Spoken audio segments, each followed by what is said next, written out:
زموږ د مرګرو په درسونو کې هم دا خبرې کیږي زموږ طالبانو ته چې مناظرې څه کوي، مناظرې څه کوي، د مناظرو څه فائدہ ده؟ اظهار الصواب.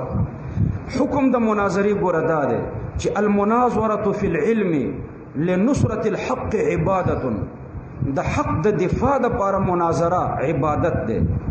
رد المختار کتاب الحذر والاباحه نور تفصیل به درته وروسته ذکر کوم.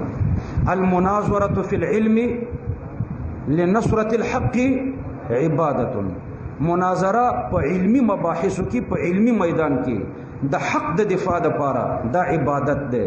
نو دا خلک چې وایي چې مناظرې څه کوي، مطلب دا چې خلک د عبادت نه منع کوي. او عبادت خو د عبادت نه منع کول خو ابو جهل کوي. ابو جهل صحیح، جهل نه جهل.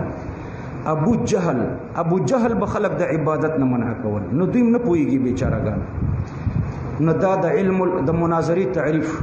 مناظره توجه المتخاصمین فی النسبة بین الشیئین لاظهار الصواب.